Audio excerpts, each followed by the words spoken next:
Hi, so welcome to this taster session. My name's Lisa. I'm a midwife. I'm just going to turn off the music.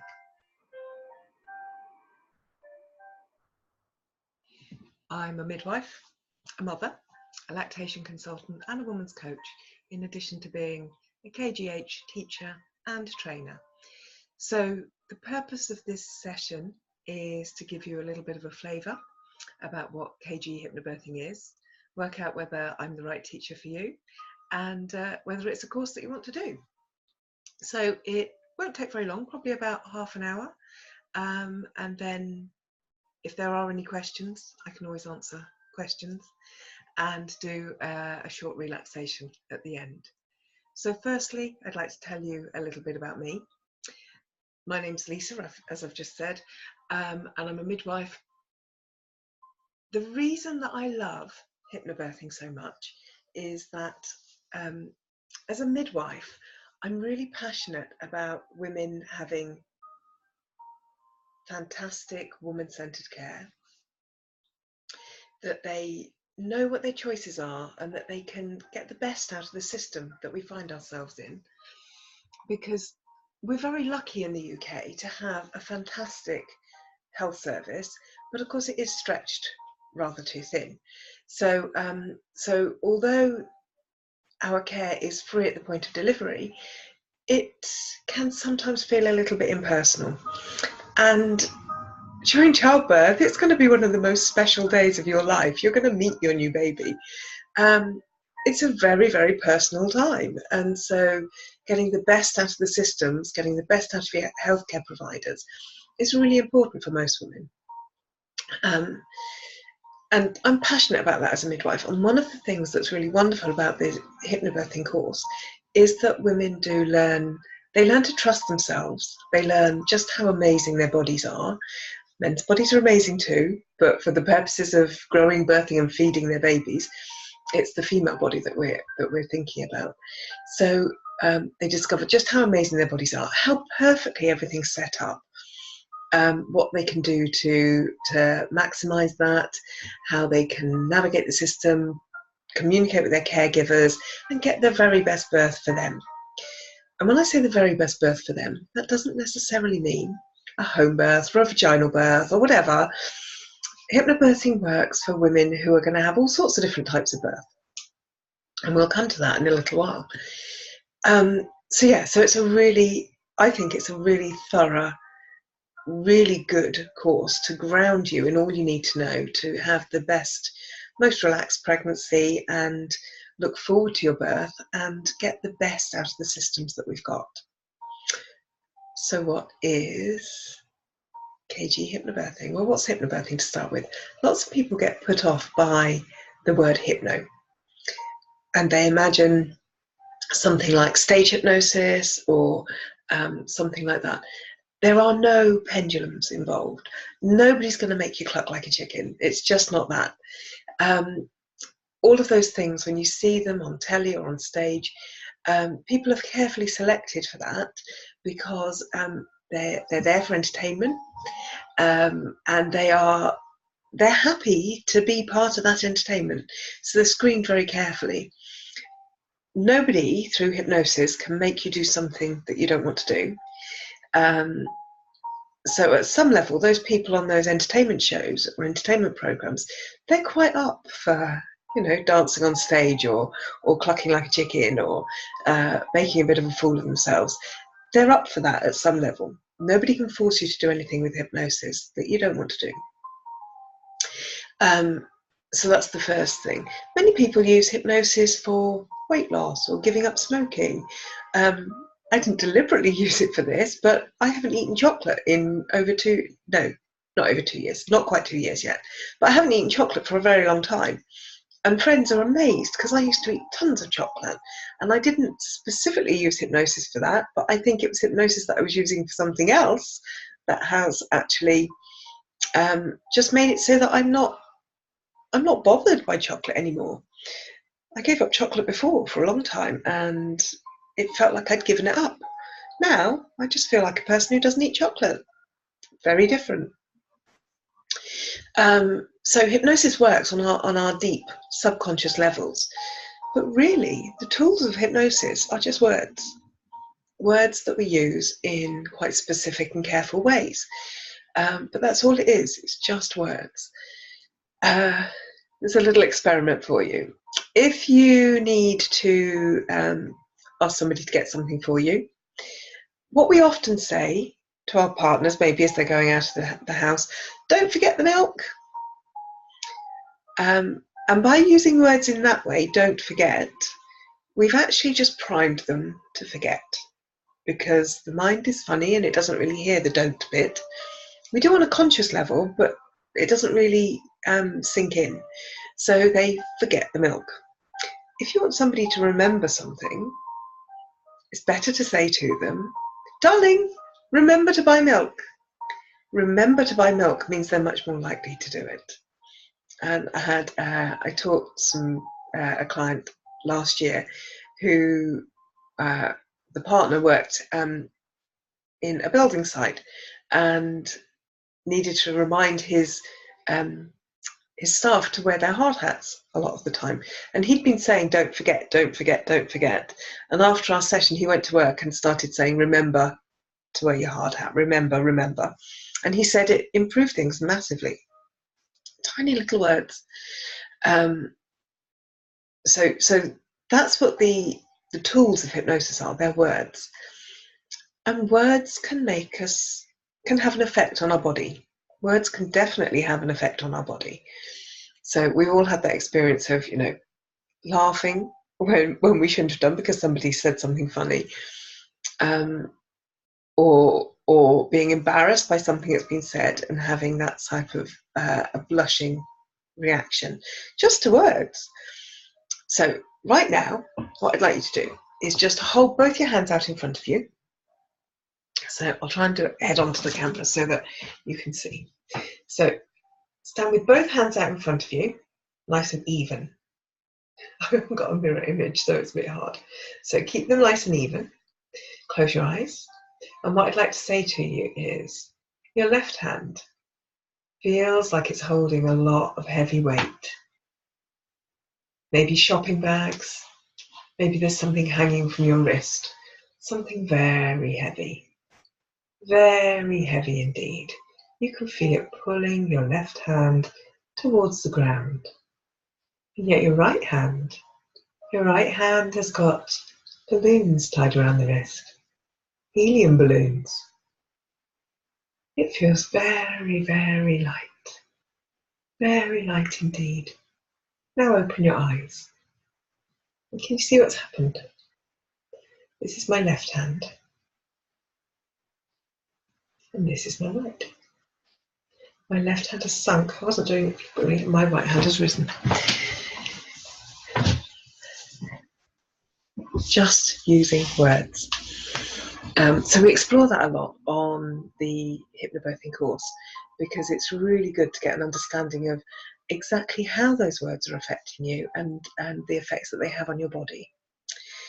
And the other part there's lots of parts for hypnobirthing. Another part of the KG Hypnobirthing course is about learning to use deep relaxation quite deliberately.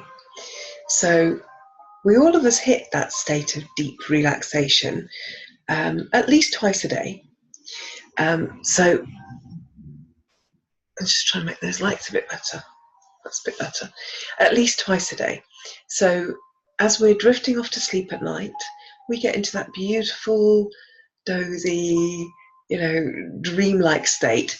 It's the state that, if something was making a noise, you'd be thinking, is that really the cat trying to get into the room? Or is it in my dream? Is that really a car outside? Or am I dreaming? That drifty state. And we go into that state when we're going to sleep at night and also when we wake up in the morning. So if we're waking up without an alarm or without a dog jumping on us or a child, then we often come to with that beautiful, drifty, dreamy state. And again, am I dreaming? Am I awake? I'm not sure. And that state of being halfway between sleep and awake, that state is the liminal state, the place where hypnosis can happen. And it's a beautiful dreamlike state. Of course, if something dramatic happened, if you needed your attention at that point, you would respond. Yeah. If the phone started ringing and you had to answer it, you would be able to respond and answer it. And what we're learning in hypnobirthing is we're learning to access that deeply relaxed state quite consciously, at will, and to be able to go in and out of it very easily, so that we can use the relaxation techniques to go into a deep relaxed state. But if we need to, we can come out and deal with what we need to do and then go back into it again. And that's fantastic during labour, because it means that when there are when the uterus is contracting, when you're feeling like labour is intense, then you can use this deep relaxation. And then in between times, because a lot of labour is the in between times, you can be in the room perfectly normally, and with some sorts of drugs that isn't always necessary, that isn't always possible.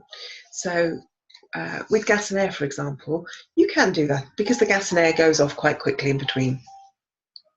But if you had an opiate like pethidine, for example, it would be much more difficult to do that.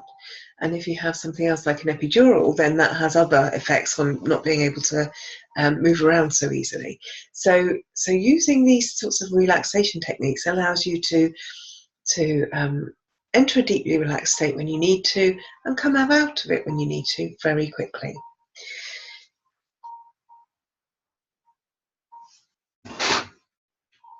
And when you're in that relaxed state,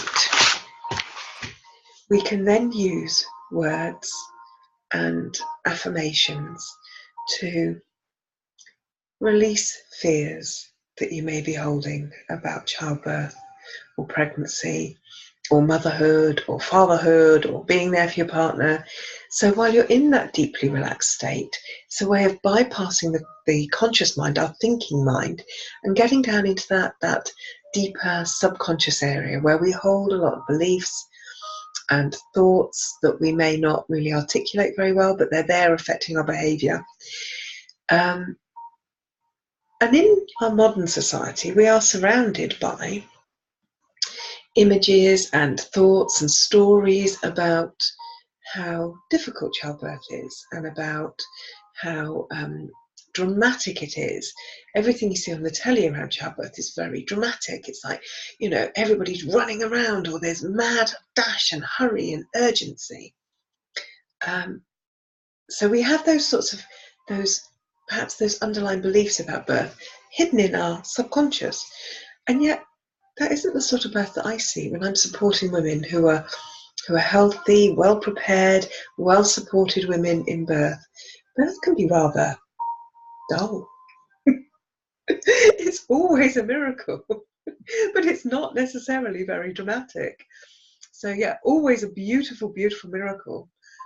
But those between times when nothing much is happening, they can, to an outside observer, they can look quite dull. But that doesn't sell television programs. It's not any good for that. So the images and the stories and the beliefs that we have around childbirth in our subconscious can really be quite frightening, and that can affect how our body responds, because when we're frightened, we tend to tense up, and when we're nice and relaxed, then our bodies work better. So when you're in a deeply relaxed state during pregnancy, we can start to release fears and those subconscious beliefs that we may not even know we've got, but release all those cultural things that we're hanging on to and start replacing them by affirmations or positive birth statements. And they work really, really well. So we talk through a lot of that on a KG Hypnobirthing course, and we practice relaxation a lot at every session, and you practice it in between times when you go home. You'll have an MP3 audio to listen to, and your partner will have scripts, and so that you can practice together, so that actually his voice becomes a trigger for your relaxation. So that actually he could be reading a shopping list, yeah, or the fire notice from the back of the door. And if he was reading it in the same way that he reads the relaxation scripts, his voice would be very soothing and would help you get into that deeply relaxed state. And when you're in a deeply relaxed state, our bodies work better. And that's really important, because now I just want to describe to you very simply how the uterine muscles work during birth, because this seems to make a lot of sense to lots of people. And once you realise how simple everything is, it can start to release fears even then. So I've done some drawings. They're not very good drawings, but there we go. So this drawing, didn't say it was not very good. So this is the uterus. The blue shape, a bit like a hot air balloon, is the uterus. It's not very well drawn. The uterus is muscular, okay? And the muscles are thickest and down at the bottom here, where the cervix is. This is where your cervix, at the bottom of your uterus and at the top of your vagina. This is the mouth of the womb. And the cervix's job during pregnancy is to be tight, okay? Holding tight, no hole at all, okay? Or very little hole. Holding tight, keeping baby in. This is your baby. This is a baby who's head down. This is his back, his legs and his feet and his little arms. I'm not an artist. So your cervix's job at this time is to keep the baby in and keep infection out. That's what it's doing at this point. And so there's two sets of muscles in the uterus that we're worried about. It's more than that, but there's two that we're concerned about. So this set of round muscles is what's holding the cervix tight. And the round muscles go all the way up the cervix, but they're concentrated all the way up the uterus, but they're concentrated on the cervix, okay, holding the cervix nice and tight.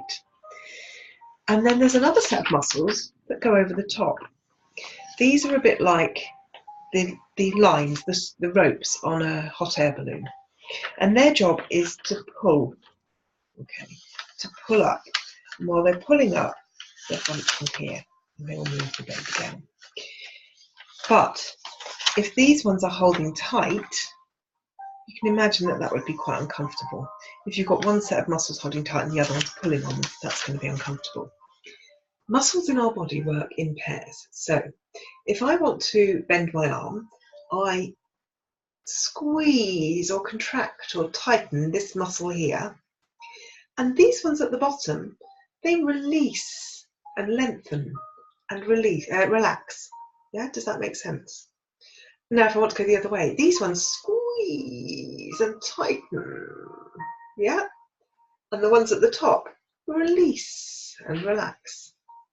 And we can do that for quite a long time. One set of muscles squeezing, the other one's relaxing. Next one's squeezing while these ones relax. I can do that for quite some time. There's no tension there. It's quite easy. Yeah, nice and easy. So all the uterus needs to do is allow these muscles at the bottom to relax and release while these ones are pulling up. And when that happens, now excuse my baby in a sock, it's got a few little arms and legs sticking out. So, but what happens is, as the muscles of the uterus are pulling upwards, can you see? As they're all pulling upwards, and these ones release down here, it all works beautifully. So these ones are pulling up, and not only has the cervix shortened, but now we can start to see what's happening. We've got what's called dilatation. The cervix is opening and the baby's coming down. And not only is this working like this, we're getting a big wad of muscles behind the baby now, so that actually, as the muscles are pulling up even more, there's a huge set of muscles helping the baby down. There we go. Hello, baby. So it's really important that one set of muscles are releasing and relaxing while the others are drawing up, and that's why it works. Okay. Ooh.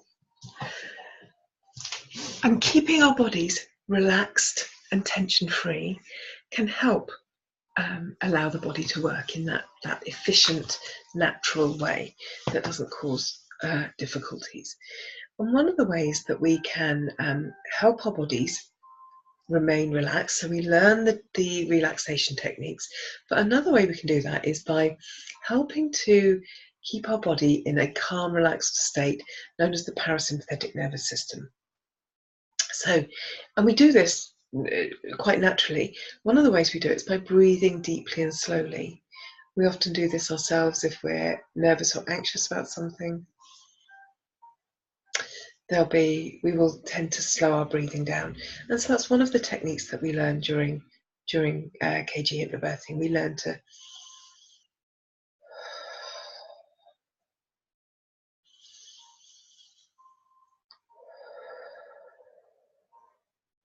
slow our breathing right down. And I told you earlier that I was going to tell you a story about a client of mine last year, a client who had a slightly complicated pregnancy. She had a twin pregnancy. It was her first pregnancy. And so it was fairly likely that she would be having a cesarean section. And towards the end of our course, she did decide that that was the right thing for her. That the cesarean section was exactly the right birth for her. And so we still did labour, because you never know what's going to happen. And in fact, it's a good job that we did, because my client went into labour at around 34 weeks, so earlier than expected. But because we'd covered everything, so firstly, she says that in her pregnancy, the KG Hypnobirthing helped her to relax and become less anxious in pregnancy. Secondly, it helped to for her and her husband to communicate well and both know what the plans were and both be sure about what was needed and talk about things. It also helped her feel confident in her choice about going for a cesarean section. She didn't want to be dissuaded from it by well-meaning friends or family or staff. She was confident in her choice. She felt she'd made the right choice, and the confidence that she gained from hypnobirthing really helped her to stay confident in that choice. Also helped her to set up what she wanted out of her birth. So although she was going to hospital for a cesarean birth, there were things that she wanted to be put in place, and she arranged those in advance. So the course allowed her to do that. Then when she went into labour, she said her husband was invaluable. They both used the techniques, so they had to move from their home to hospital, and she was in labour at that point. So they used the techniques, and she stayed very calm. She said he was amazing. He kept her in exactly the right place that she needed to be. And when they got to the hospital, there was a bit of a delay while everything was safe. She was safe, the babies were safe, but the theatre needed to be set up and the team assembled. So while all that was happening, she continued labouring, using her techniques, and she was so pleased when she wrote to me afterwards, because she went to theatre and the first medication or pain relief that she had was her spinal block on the table for cesarean section, which made her feel incredibly powerful, that she'd been in labour but she hadn't needed anything. And she had the right birth for her, and she says that the hypnobirthing was important for that. And even in theatre, they were using their techniques to stay calm and in control and confident. And then when the babies were born, and in the early days of motherhood, they've still used the techniques. She said that actually she still uses them to this day.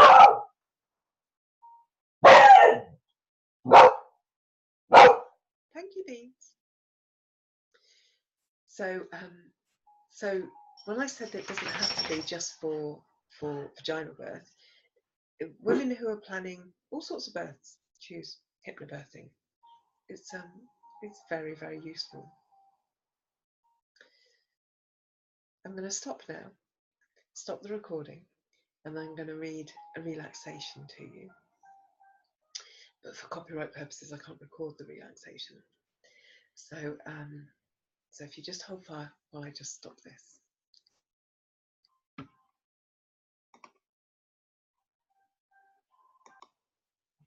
Okay, fantastic. So I hope you enjoyed that. If you do want to book onto a course, then contact me. I'll put some links in the chat box, and there's a group course scheduled for Newport on the 13th and 14th of April. It's a weekend, the weekend before Easter. So I've got a group course scheduled for then. So get in touch if you'd like a place on that. If you want to ask any questions or speak to me about this, then yeah, just send me a message. I'm on Facebook. Obviously, it's probably where you found this, and all my contact details are on there. Take care. Bye.